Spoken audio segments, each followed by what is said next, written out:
H.G. Wells' classic novel of science fiction and fantasy, The Invisible Man. A reading for you by EdFrench. Chapter 21, In Oxford Street. In going downstairs the first time, I found an unexpected difficulty because I could not see my feet. Indeed, I stumbled twice, and there was an unaccustomed clumsiness in gripping the bolt. By not looking down, however, I managed to walk on the level passably well. My mood, I say, was one of exultation.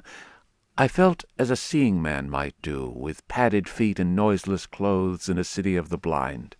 I experienced a wild impulse to jest, to startle people, to clap men on the back, fling people's hats astray, and generally revel in my extraordinary advantage. But hardly had I emerged upon Great Portland Street, however, my lodging was close to the big draper's shop there, when I heard a clashing concussion, and was hit violently behind, and turning, saw a man carrying a basket of soda-water siphons, and looking in amazement at his burden. Although the blow had really hurt me, I found something so irresistible in his astonishment that I laughed aloud. "The devil's in the basket," I said, and suddenly twisted it out of his hand. He let go incontinently, and I swung the whole weight into the air. But a fool of a cabman, standing outside a public-house, made a sudden rush for this, and his extending fingers took me with excruciating violence under the ear. I let the whole down with a smash on the cabman, and then, with shouts and the clatter of feet about me, people coming out of shops, vehicles pulling up, I realized what I had done for myself, and, cursing my folly, backed against a shop window and prepared to dodge out of the confusion. In a moment I should be wedged into a crowd, and inevitably discovered. I pushed by a butcher boy, who luckily did not turn to see the nothingness that shoved him aside, and dodged behind the cabman's four-wheeler.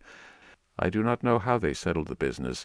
I hurried straight across the road, which was happily clear, and hardly heeding which way I went, in the fright of detection the incident had given me, plunged into the afternoon throng of Oxford Street. I tried to get into the stream of people, but they were too thick for me, and in a moment my heels were being trodden upon.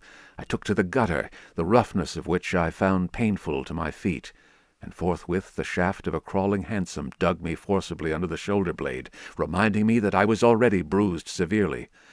I staggered out of the way of the cab, avoided a perambulator by a convulsive movement, and found myself behind the hansom. A happy thought saved me, and as this drove slowly along, I followed in its immediate wake, trembling and astonished at the turn of my adventure, and not only trembling, but shivering. It was a bright day in January, and I was stark naked, and the thin slime of mud that covered the road was freezing, foolish as it seems to me now.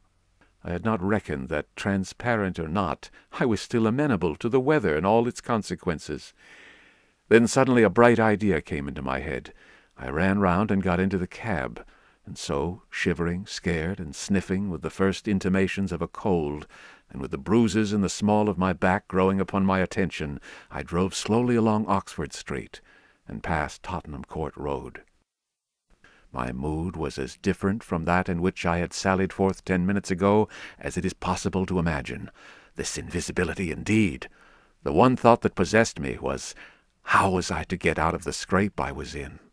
We crawled past Moody's, and there a tall woman with 5 or 6 yellow-labeled books hailed my cab, and I sprang out just in time to escape her, shaving a railway van narrowly in my flight.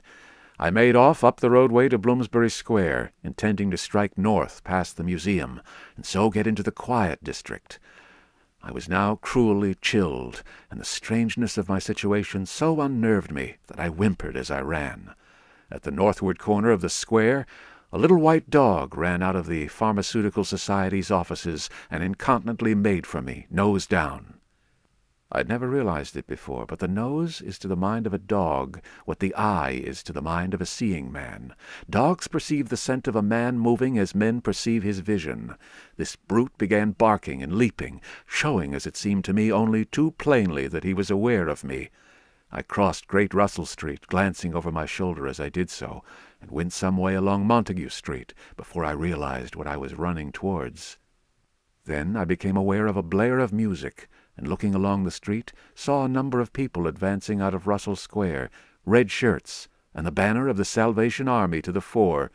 Such a crowd, chanting in the roadway and scoffing on the pavement, I could not hope to penetrate, and dreading to go back and farther from home again, and deciding on the spur of the moment, I ran up the white steps of a house facing the museum railings, and stood there until the crowd should have passed. Happily, the dog stopped at the noise of the band, too, hesitated, and turned tail, running back to Bloomsbury Square again. On came the band, bawling with unconscious irony some hymn about "When shall we see his face?" And it seemed an interminable time to me before the tide of the crowd washed along the pavement by me. Thud, thud, thud came the drum with a vibrating resonance, and for the moment I did not notice two urchins stopping at the railings by me. "See 'em?" said one. "See what?" said the other. "Why, them footmarks. Bare, like what you makes in mud." I looked down and saw the youngsters had stopped and were gaping at the muddy footmarks I had left behind me up the newly whitened steps.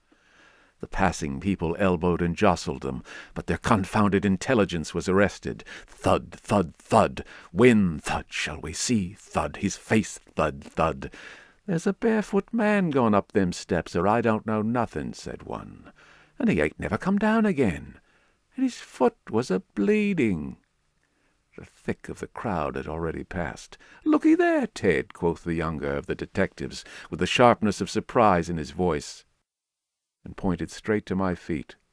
I looked down, and saw at once the dim suggestion of their outline sketched in splashes of mud. For a moment I was paralyzed. "Why, that's rum," said the elder. "Dashed rum. It's just like the ghost of a foot, ain't it?" He hesitated, and advanced with outstretched hand. A man pulled up short to see what he was catching, and then a girl. In another moment he would have touched me. Then I saw what to do. I made a step. The boy started back with an exclamation, and with a rapid movement I swung myself over into the portico of the next house. But the smaller boy was sharp-eyed enough to follow the movement, and before I was well down the steps and upon the pavement, he had recovered from his momentary astonishment, and was shouting out that the feet had gone over the wall. They rushed round and saw my new footmarks flash into being on the lower step and upon the pavement. "What's up?" asked someone. "Feet! Look, feet running!" Everybody in the road, except my three pursuers, was pouring along after the Salvation Army, and this blow not only impeded me, but them. There was an eddy of surprise and interrogation. At the cost of bowling over one young fellow I got through, and in another moment I was rushing headlong round the circuit of Russell Square, with 6 or 7 astonished people following my footmarks. There was no time for explanation, or else the whole host would have been after me.